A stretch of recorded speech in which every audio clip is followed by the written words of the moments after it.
What's going on, guys? Zura over here. I am back with a game to share with you, which was played today at Title Tuesday Chess.com tournament that is held every Tuesday. Hikaru, Magnus, Fabi, you name it, everyone plays this tournament.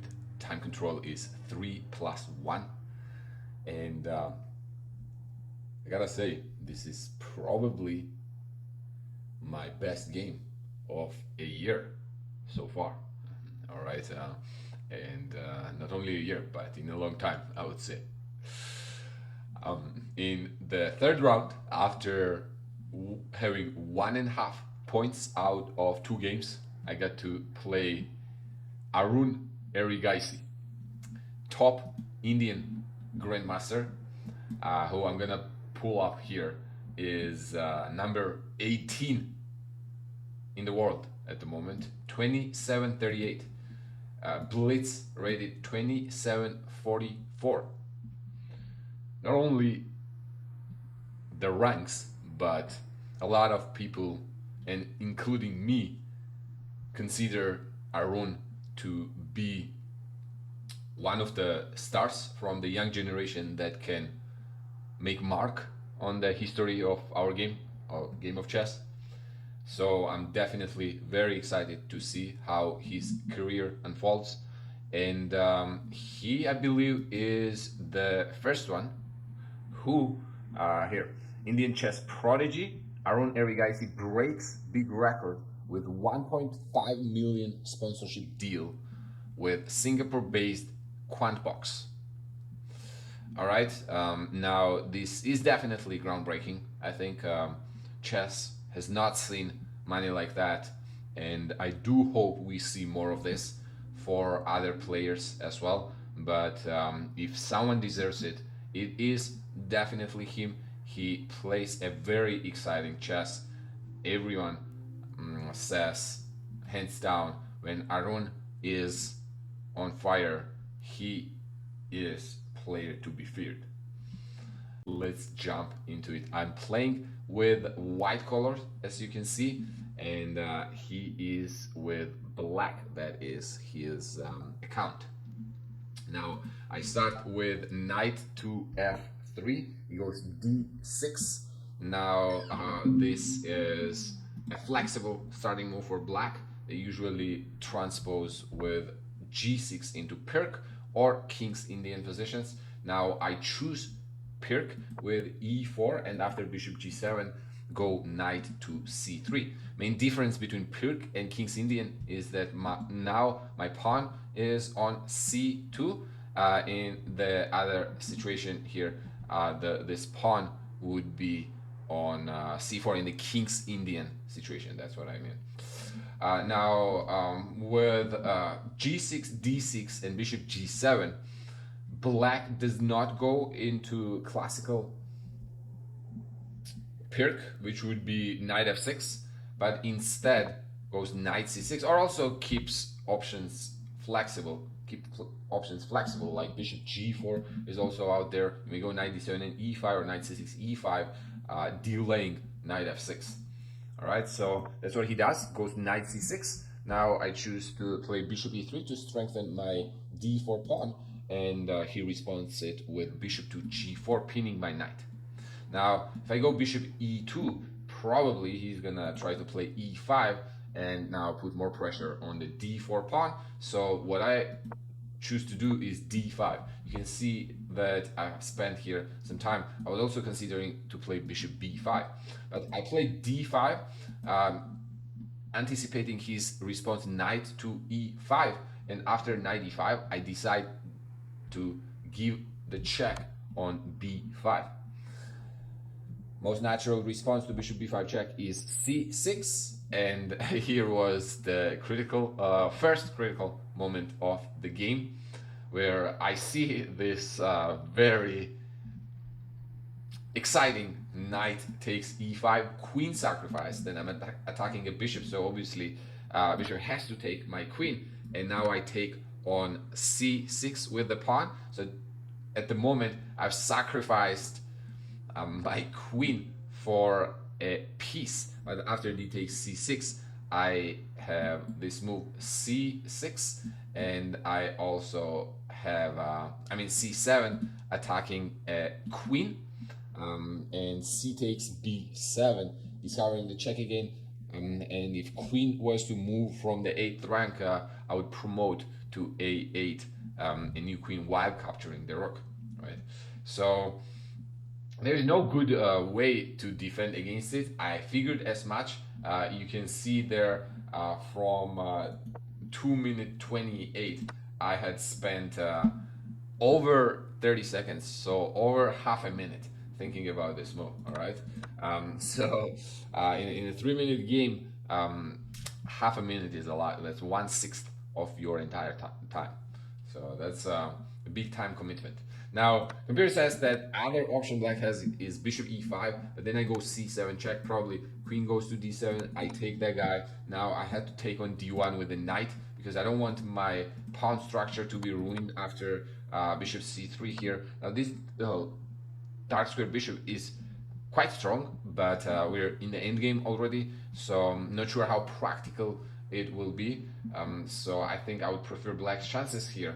So instead of taking on d1 with the rook, probably takes with the knight, and you take on c7, c3, and play f3, knight f2, king e2 with an equal play. I probably slightly prefer white there, but computer says it's zeros. So after d takes c6, what he decides to do is b takes c6. All right, and now I take bishop takes c6 check, king goes to f8, and knight d7 check. Now I saw this line, and let's talk about two things. First, do we think that it was a correct strategy to try go for a perpetual check? Now, what I mean by perpetual check is after knight d7, if king goes to e8, most likely I would have to make this perpetual check, because if I take the rook, then I have rook and the one minor piece for a queen. That's definitely not enough, especially my knight being trapped on a8. So I would have to go knight d7, and yes, I do have to make a draw against 2750 caliber player. But well, did I knew that Arjun is a fighter and he was gonna keep playing for the win? Absolutely yes. Okay, so call it a reverse psychology or whatever it is, but I was pretty confident that he was gonna keep the game going here, because after bishop d7, queen d7, bishop takes d7, black at the moment is only 1 pawn down. Okay, and he can take that pawn with bishop c2, and I was most likely gonna go king d2 to attack this bishop. Probably if you take now here, I'll take on c2, and you probably move that bishop back, not sure exactly where, and then maybe rook c1, king b1. Yeah, rook c1 makes a lot of sense actually, because if you do that, then b3, and then I'll attack my king on b1, knight to f6, I'll play bishop c6, attacking your rook, and when you play rook c8, I'll go king b1, then a7 pawn is hanging, 2 bishops. Black still doesn't have a coordination between rooks, so I think white is definitely still to be preferred here. So I was very happy with the outcome here already. All right, so bishop takes d7. He decides to go with bishop to c3. Wait, where is the game review tool? Is that would that be the Explorer, or what would that be? If I go here, I'm curious if it says. Oh, game review. There we go. If we click the game review, and then there we go. I could even do it that way. All right. So let's start here from the beginning real quick. What does it say? I'm curious. Game review. All right, knight to c6. Apparently, there's a Krikin has short and sweet. Wow. I didn't realize it is suggesting you there also courses. It says apparently d5 is, I overlooked an opportunity to pin a knight to the king. Now let's see, it goes knight to e5. I go bishop b5, another inaccuracy, c6, and here we go, a great find, leaving your queen vulnerable to attack, but still says that it's 0-0. And then let's fast forward to the position there. Okay, knight d7 is definitely a strong move. Queen d7 now, he says that king e8 and basically repetition would be the best choice, but this is where human element play comes in.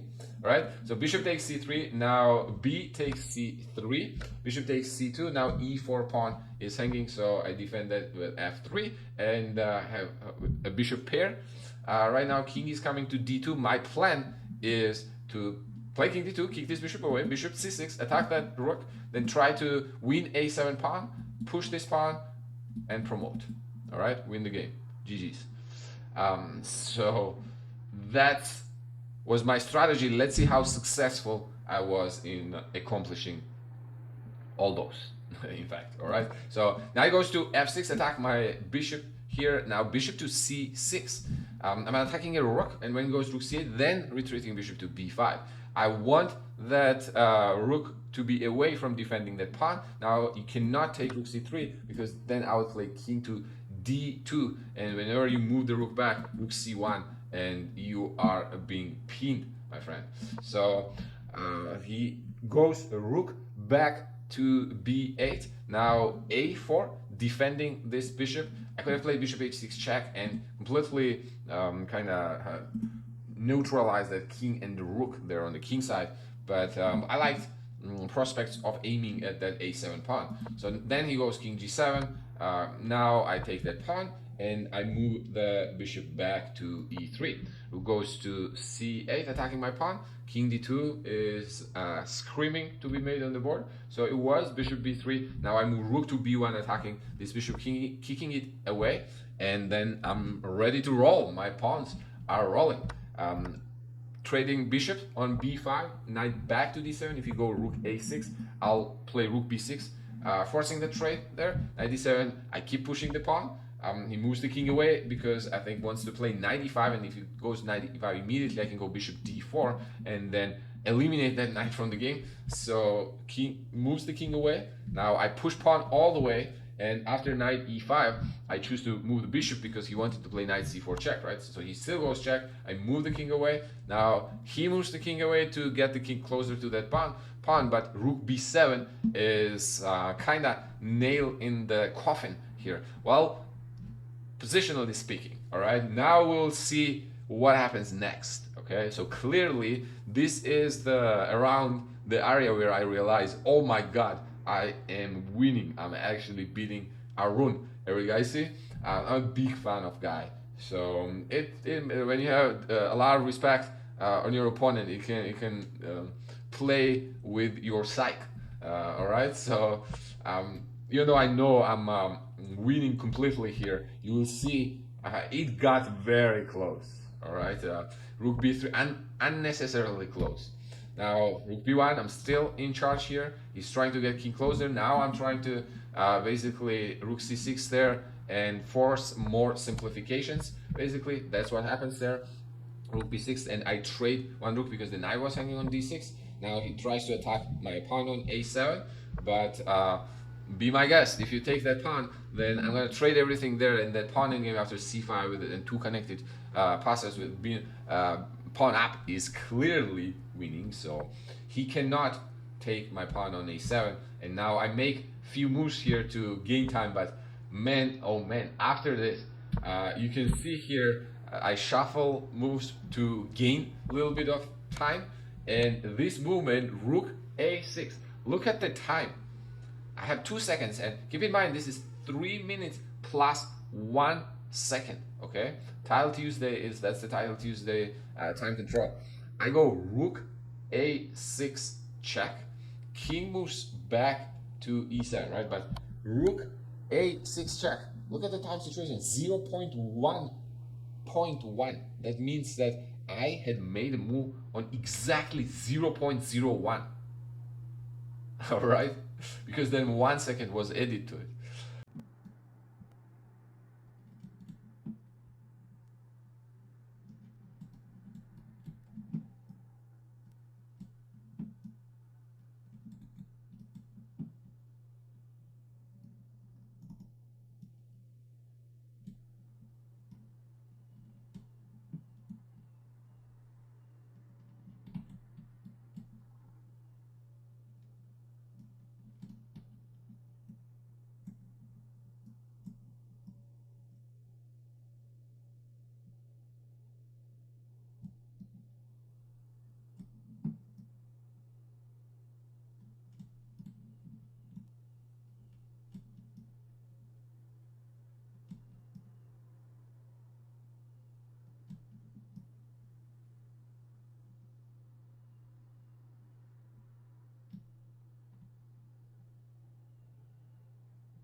Bro.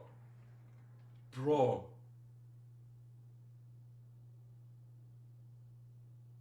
We just beat Arjun Erigaisi. So, man, this is probably the most adrenaline I've had recently in a game. Alright, he moves the king away, then rook c6. Okay, from here on, basically I'm trying to dodge the checks here. I did blunder that pawn, but he didn't take advantage of it. I would take rook g6 and then it would still be the game here, but clearly he's trying to not spend a lot of time on moves and flag me, right? So doesn't notice that I crossed this diagonal and now that pawn was hanging. It was too late already because after that move I moved the king away, I defend that pawn, and then although I blunder the bishop from the fork here, knight e4 check, I have so much advantage that the game is still winning. This knight is kind of off and my pawn is there on a7, promoting basically. I move the rook along and then I push the other pawn. So eventually what ends up happening is I promote all of them. After d7, I had gained some time on the clock, so he realized there was no point of resistance. If I came to here from 1 second, then most likely I am winning this game. So that was it. That was the game. What a game! What a thrill! And boy, it felt really good. Now I still have to learn, obviously a lot to learn, to stay composed, not let it affect. Getting on your nerves there can only mess up your game. It cannot help your game in any way. So if we can put those emotions away, definitely we are gonna play better chess. So that is something also for me to get better at. Obviously easier said than done, since I don't really get to play these guys on a regular basis. So when I get to it, is kind of big deal.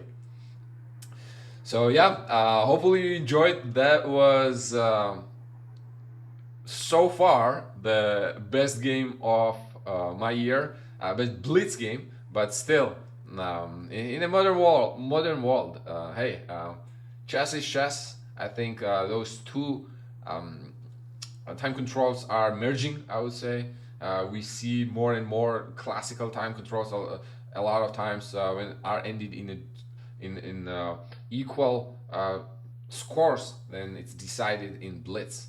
All right, so I hope you enjoyed it. I definitely did, and let's get it. Let's. I wish everyone and the viewers to experience that feeling quite soon, and then we keep pushing that boundary farther and farther. What I mean, the boundary is our best, winning our best game of a year, something that we are really happy about and we are really proud of. So guys, I am recording this video on January 30th, Tuesday, right, 2024. Now, after watching this, what do you guys think? What was the highlight of the day? My win against Arjun or Hans's win against Hikaru? Hans beats Hikaru at late Tile Tuesday to win the tournament and challenge him in a match.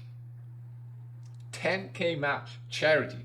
Okay, loser donates to the choice of winner's charity, basically charity of winner's choice. Well, if you do have an opinion which one was the highlight of the day, do let me know in the comments. I'll see you in the next one.